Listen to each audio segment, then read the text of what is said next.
Si vives o has vivido en la Ciudad de México, seguramente te ha tocado vivir un temblor, con o sin alerta sísmica. Y si estabas aquí el 19 de septiembre de 2017, muy probablemente te acuerdas de la forma en la que la Tierra dejó de ser tierra y segundos después, con todo y el movimiento y la confusión, la alerta comenzó a sonar. Yo, sin embargo, la memoria que jamás voy a olvidar fue todo lo que pasó después. La información que llegaba por fragmentos, por videos que se difundían en redes sociales, fotos, testimonios y pedidos de ayuda o de auxilio precisamente en las redes sociales. Las vialidades colapsadas por personas desesperadas por llegar a sus hogares o algún edificio que había colapsado y que sabían que había personas queridas ahí. La organización vecinal y colectiva para buscar gente atrapada entre escombros. El puño en alto para pedir silencio. Todo eso visto y vivido de primera mano. Pero también otra sensación que tengo grabada es el profundo abandono por parte del gobierno y cómo en ese vacío, así como en el 85, la sociedad civil alzó la mano para coordinar lo que parecía no coordinable. Ya con el tiempo transcurrido y con una pandemia de más de experiencia, me doy cuenta que el caso ideal es que precisamente desde lo público se haya dado esa concentración de información, se hayan identificado los riesgos y las necesidades urgentes y se haya abierto la información al público. Una de las opciones que tenemos precisamente para lograr este objetivo es que sean los órganos garantes quienes se encarguen de esto. Los órganos garantes son las instituciones autónomas que tutelan y garantizan el derecho de acceso a la información y a la protección de datos personales. También velan por el cumplimiento de las obligaciones en materia de información pública que deben publicar los sujetos obligados, es decir, todas las autoridades, impulsar la transparencia proactiva, implementar acciones de apertura institucional y ser un vínculo entre organizaciones de la sociedad civil, personas e instituciones públicas. El protocolo de apertura y transparencia ante el riesgo que presenta InfoCDMX es fundamental para evitar que un desastre natural o una situación de emergencia nos agarre en curva.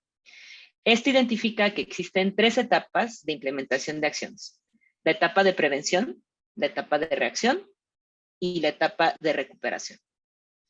Prevenir por medio del mapeo de catálogos de información de interés público que se activen y liberen en situaciones de emergencia.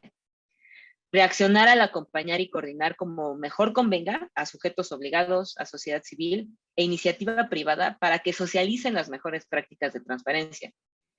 Y recuperar al evaluar las medidas de apertura implementada y los resultados obtenidos para obtener indicadores que midan la eficiencia y transparencia del gobierno.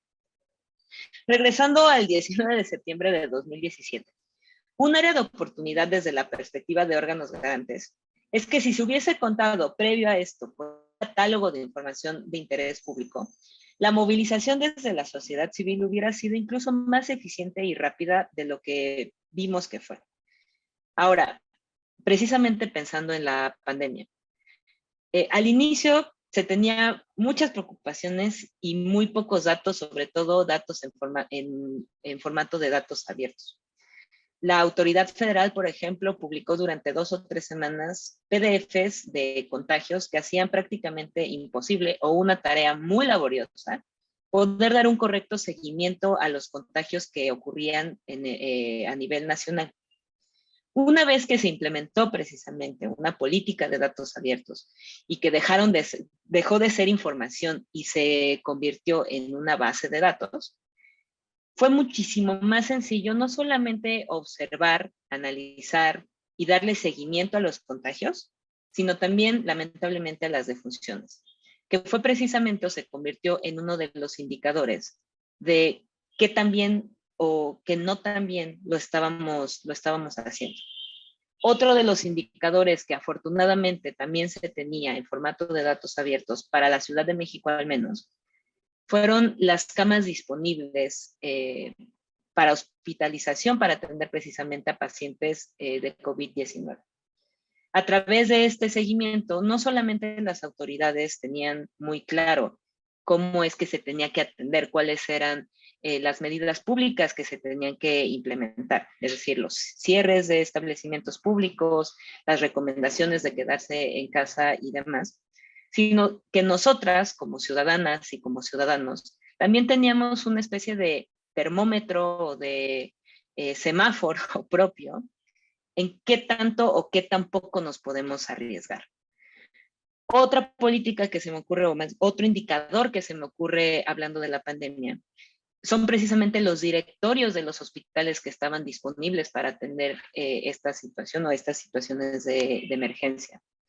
Algunas autoridades locales sí publicaban este directorio en formato de datos abiertos o incluso facilitaban una interfaz en la que la usuaria o el usuario pudiera escoger su municipio de residencia o el municipio en el que en ese momento se encontraba viviendo, y a partir de eso le señalaban cuál es el hospital, con cuántas camas disponibles se encontraban para acudir entonces al centro de salud y ser atendido.